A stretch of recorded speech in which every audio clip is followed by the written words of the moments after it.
അസ്സലാമു അലൈക്കും വറഹ്മത്തുള്ളാഹി. പ്രിയപ്പെട്ട കൂട്ടുകാരെ, 4ാം ക്ലാസ്സിലെ അഹ്കാമു തജ്വീദിലെ 14ാമത്തെ പാഠം അദ്ദർസു റാബിഅ അശറ അൽ മദ്ദുൽ മുതത്വരിഫ.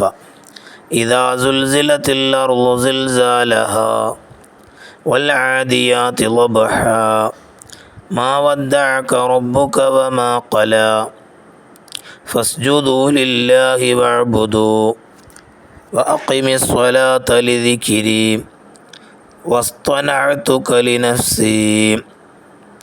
മുകളിലെ ആയത്തുകളുടെ അവസാനം ശ്രദ്ധിച്ചില്ലേ?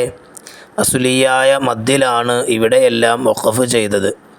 ഇങ്ങനെയുള്ള സ്ഥലങ്ങളിൽ വഖഫ് ചെയ്യുമ്പോൾ ശ്രദ്ധിക്കേണ്ട ചില കാര്യങ്ങളുണ്ട്. അസ്ലിയായ മദ്ദിൻ്റെ ഖദറിനേക്കാൾ കൂടുകയോ കുറയുകയോ ചെയ്യരുത്.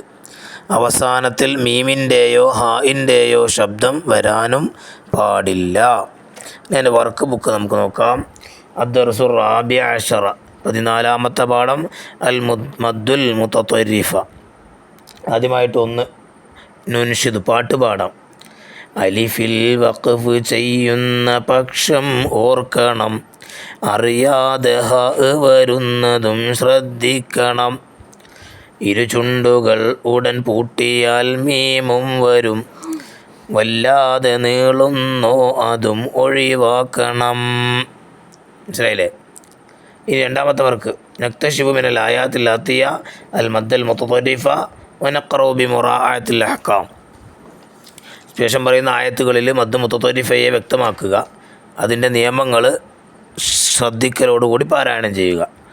വൽആഖിറതു ഖൈറുൻ വഅബ്ഖാ ഇന്ന ഹാദാ ലഫി സുഹുഫിൽ ഊലാ സുഹുഫി ഇബ്രാഹീമ വമൂസാ റബ്ബി ഇശ്റഹ് ലീ വസദ്രി വയസ്സിർ ലീ അംരി വഹ്ലുൽ ഉഖ്ദതം മിൻ ലിസാനി യഫ്ഖഹു ഖൗലി ഫലാ കാശിഫ ലഹു ഇല്ലാ ഹു വഇൻദഹു മഫാത്തിഹുൽ ഗൈബി ലാ യഅലമുഹാ ഇല്ലാ ഹു ഉലൈക അല്ലദീന ഉബ്സിലൂ ബിമാ കസബൂ വന്നജ്മി ഇദാ ഹവാ മാ ളല്ല സ്വാഹിബുക്കും വമാ ഗവാ വമാ യൻതിഖു അനിൽ ഹവാ ഇൻ ഹുവ ഇല്ലാ വഹ്യുൻ യൂഹാ അല്ലമഹു ശദീദുൽ ഖുവാ ذو مرة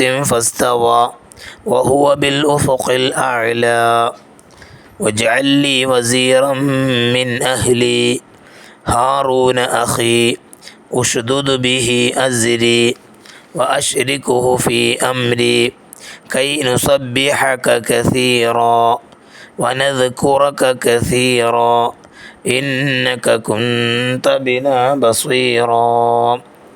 ഇനി മൂന്നാമത്തെ വർക്ക് നുജീബ്, ഉത്തരം എഴുതുക. ഒന്ന്, അസ്ലിയായ മദ്ദിൽ വഖഫ് ചെയ്യുമ്പോൾ ശ്രദ്ധിക്കേണ്ട കാര്യങ്ങൾ എന്തെല്ലാം? അസ്ലിയായ മദ്ദിൻ്റെ ഖദറിനേക്കാൾ കൂടുകയോ കുറയുകയോ ചെയ്യരുത്. അവസാനത്തിൽ മീമിൻ്റെയോ ഹാഇൻ്റെയോ ശബ്ദം വരാനും പാടില്ല. അസ്സലാമു അലൈക്കും വറഹ്മത്തുള്ളാഹി വബറകാതുഹു.